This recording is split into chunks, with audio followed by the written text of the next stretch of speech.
Number 13 देखिए, question number 13 भी उसी तरह का है। लिखेंगे दिए गए असमीका के संगत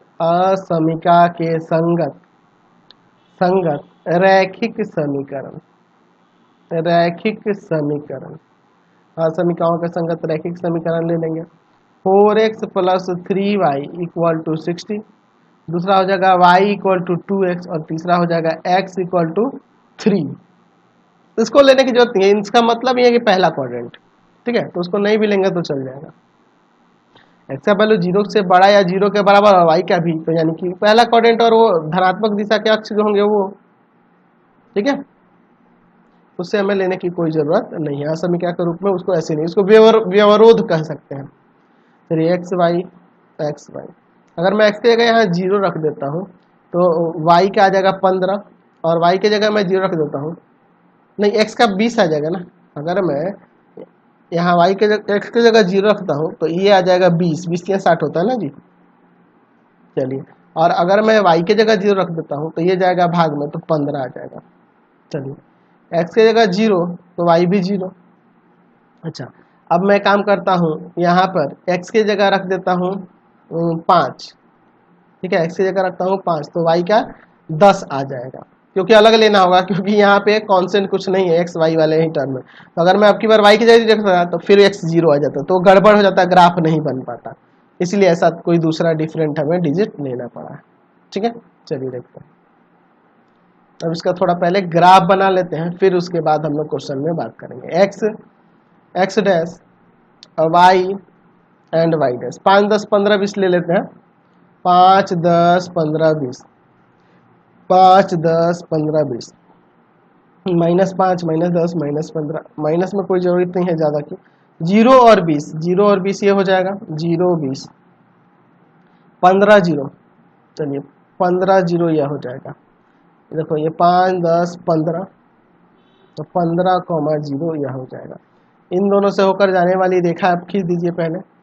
चलिए, इसके इन दोनों से होकर जाने वाली रेखा हम खींच देते हैं, ठीक है, यह हो जाएगा। इसका समीकरण लिख देते हैं, 4x plus 3y equal to 60। अच्छा, यहाँ देखिए, इसके लिए देखते हैं 0 0, ये ना होगा, मूल बिंदु 0 0 होगा, और दूसरा है 5 और 10, x का 5 एंड y का 10, 5, 10। अब इन दोनों से होकर जाने वाली रेखा हम लोग खींच देते हैं, ये ना हो जाएगा इन दोनों से होकर जाने वाली रेखा।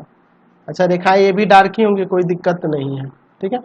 इसका समीकरण हम लिख देते हैं, y बराबर में 2x। अच्छा, x बराबर में 3 भी है, तो x बराबर 3 की बात करेंगे तो ये हो जाएगा 1 2 3, 3 कहाँ होगा यार, ये 5 है ना, 5 है, 5 दशमलव चले ना, 3 इधर होगा, मैंने ध्यान, मुझे लगा 1 2 दिया है। चलिए इसको खींचते हैं, थोड़ा सा और इधर लाना होगा, यहाँ पे 3, ठीक है, 5 ये है तो 3 इधर थोड़ा सा होगा ना, ये भी डार्क ही होगा क्योंकि ग्रेटर देन और इक्वल टू कह रहा है, x बराबर 3। अब समझिए इसके बाद फर्स्ट क्वाड्रेंट, इसका मतलब यह फर्स्ट क्वाड्रेंट में ही लाई करेगा। चलिए अब चेक कर लेते हैं, 0 0 पर असमीकाएं, ठीक है, 0 0 पर असमीकाएं।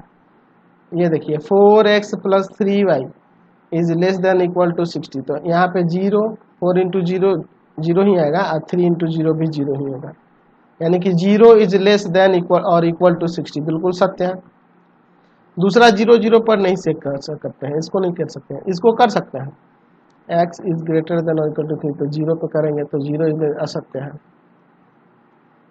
लेकिन एक और जो ये दिया है ना, तो इसको 0 0 पर नहीं चेक कर सकते हैं, इसे मुझे इस रेखा के इधर का बिंदु या इधर का कोई बिंदु लेना होगा। 15,0 ले लें, 15,0 पर